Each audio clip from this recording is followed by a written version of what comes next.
Book 8 Chapter 5 Episode 30. Reunion under the moonlight. "Who's there?" I asked. "Just a maid. I was assigned to care for you." A woman in a maid's uniform appeared, her straight black hair glimmering in the moonlight. Despite having emerged from the woods in the opposite direction of the paved venue, she had declared her identity with a straight face. The fact that she was hiding in the woods was suspicious enough, but "I've never seen you before. The Duke's manor is quite expansive. That shouldn't be a cause for concern. The Duke may have staff I've never seen.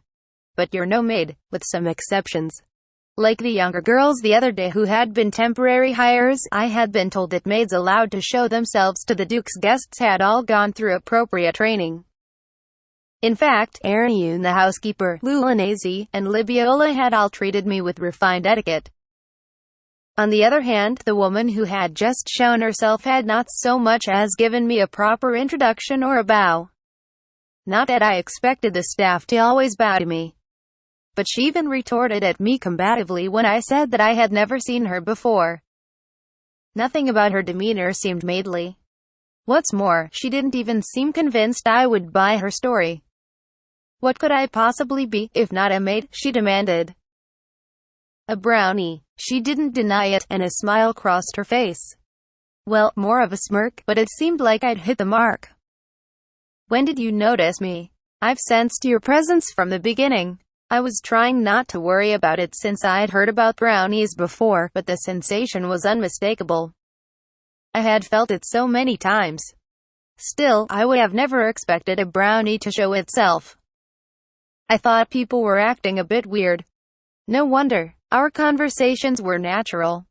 But I hadn't been told anything about eating out here beforehand, while my 4 friends came out with food and drink like we had planned the whole thing together. Why did we have to eat outside, anyway?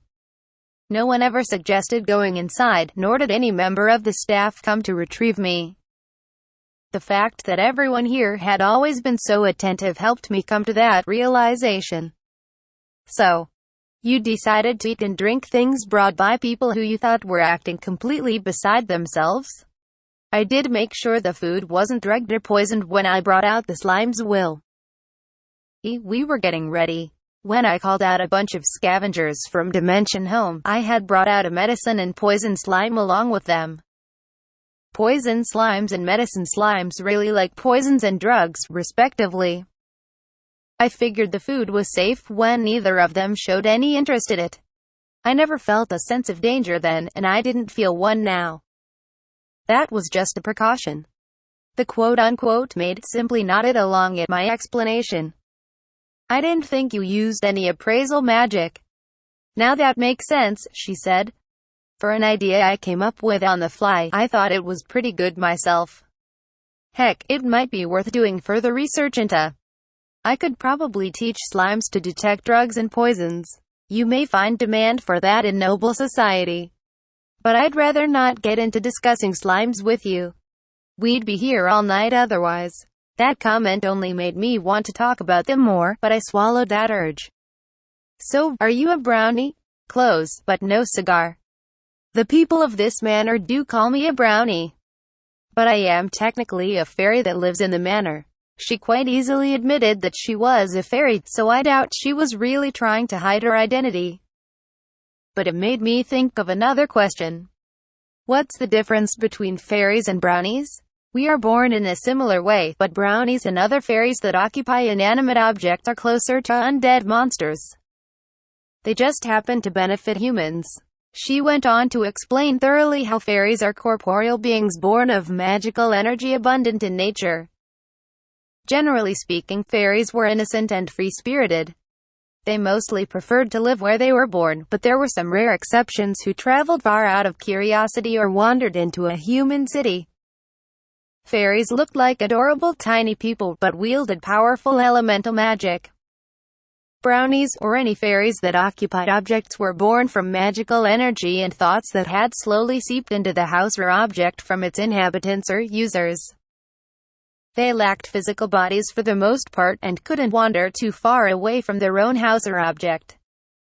Their nature was strongly dependent on the mentality of their human inhabitants or users. They could be helpful or harmful to humans. In Japan, Shinto has a similar concept. The most significant transference of magical energy and thought occurred at the moment of that person's death, and was the cause of undead monsters like zombies or walking skeletons. Judging from the way she spoke, fairies apparently didn't like to be conflated with brownies. Now, I know I've already said this, she added, but I am a fairy. I was born from natural magic in a forest somewhere. I see. I've heard of fairies before, but I never thought I'd meet one. At the same time, I assumed that her explanation was a generalization of fairies, seeing how the woman before me was full-sized, and seemed more thoughtful than innocent. Moreover, she was undoubtedly the one who manufactured my current situation. From how she spoke of the manor, it didn't seem like she had signed a contract with anyone there. She may have some hypnosis-like power that manipulates people.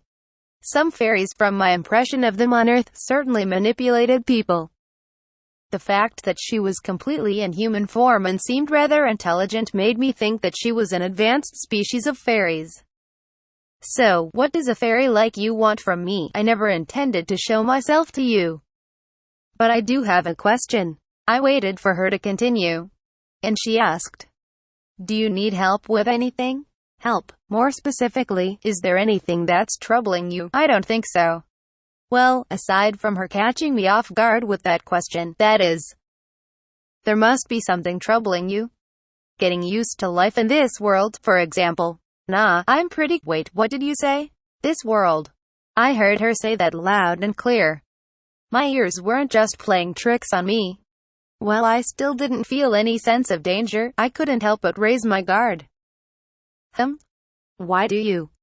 Oh, she nodded with understanding after a moment of confusion.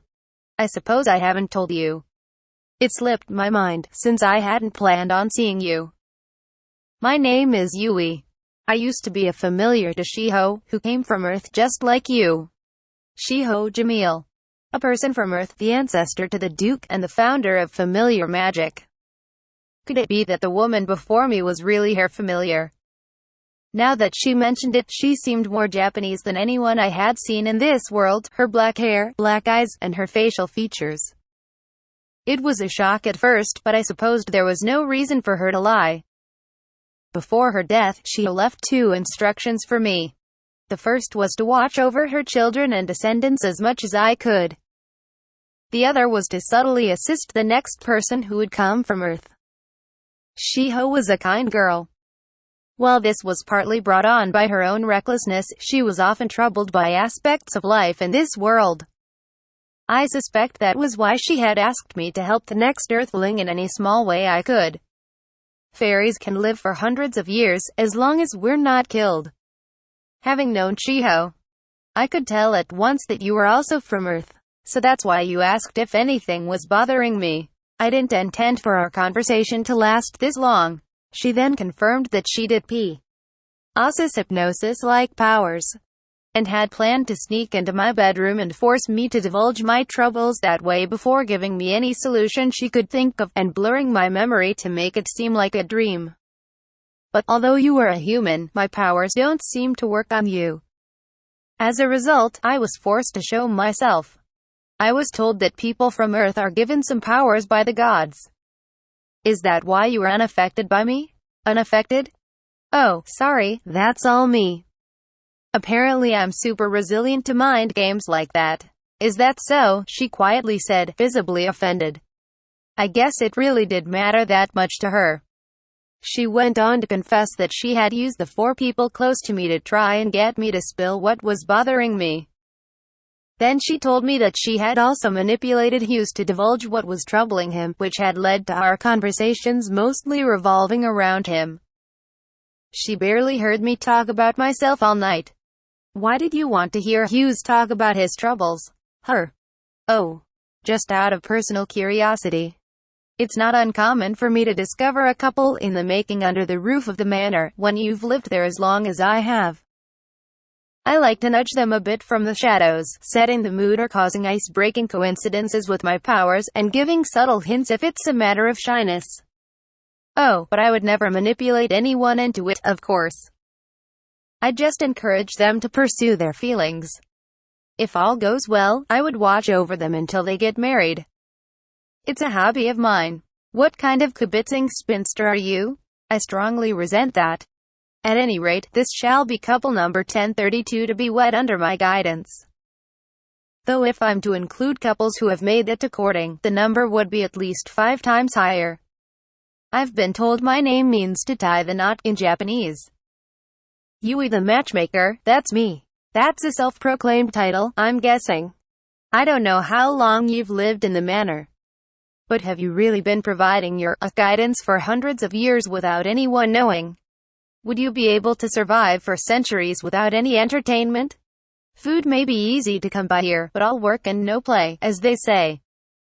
Besides, I've honestly never liked any human other than Shiho. They usually enslave and sell off our kind. As she had just explained, fairies were famously adept at magic and possessed great magical energy, and looked adorable to boot. They had a high-purity magic crystal in their hearts born from their raw magical energy. As a result, they were of great use to humans, whether in combat, in the sheets, or in the ground after harvesting their magic crystal. Ever since olden days, there were plenty of people who were willing and eager to catch and sell fairies. I thought all humans were against our kind at first, but luckily for me, Shiho was the one who bought me. I don't hold a grudge against those who enslaved or sold me, since they're long dead. But I prefer to avoid the human gaze whenever possible.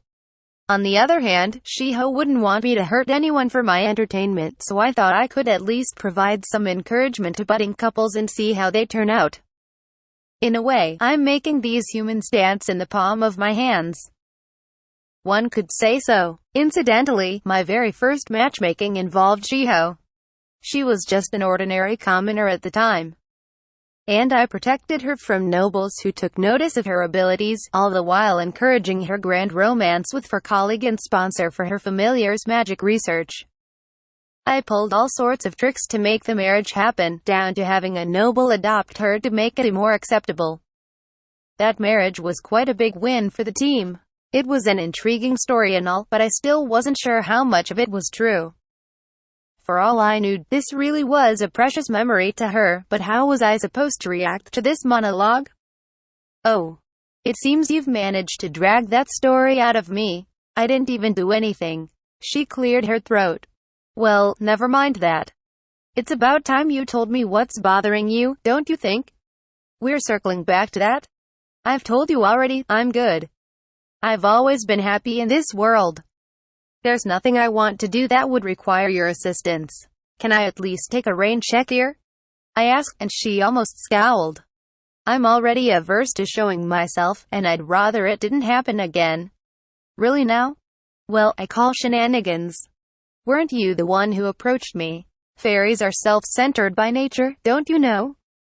There are things in this world that entertain me or mean a lot to me, and things I could not care less about. Right now, I just want to honor Shiho's wishes. I've grown some patience over my centuries of existence, but I don't want you coming crying to me to fix every little thing. In purely personal terms, I don't like you at all. Little Miss Subtlety over here. I wouldn't lie to you, she declared, almost with pride. This was our first meeting, as far as I knew, after all. I wish we could have become friendly, but I could see how she wouldn't want someone with whom she wasn't close following her around. She seemed to have her reasons, so I couldn't argue with her when she was this clear about not wanting to build relationships with people. I was thinking along similar lines when I was a forest hermit, so I decided not to push it. Her bluntness was kind of refreshing, anyway. At any rate, now I definitely had no problems at hand, with the possible exception of my drunken friends surrounding us. Oh, crap. I completely forgot. Sounds like you might need help with something. I don't have a wedding gift. I meant to pick out something good, and it slipped my mind. And that can't be your wedding gift. I can't think of anything better. She pointed to the venue, and the altar and 3 divine statues within. That's neither here nor there. I didn't build the venue myself, I had a lot of help. As for the statues, those were paid commissions. I don't think anyone would expect anything on top of them from you. But if that's how you feel, there won't be harm in another gift. Still, aren't wedding gifts rather run-of-the-mill? I've seen my fair share of wedding ceremonies. Then, from your experience, what's something that would make an appropriate wedding gift which won't put too much pressure on them? Preferably something less run-of-the-mill. Let's see. Hold on, are you sure this is what you want me to help you with? I told you this was going to be a one-time deal. Yes, absolutely. This is my biggest concern right now. Night had already fallen. If I was going to buy something, I had to do it early the next morning. What was the best gift I could get in my situation? I see. This is hardly what I expected, but that's fine.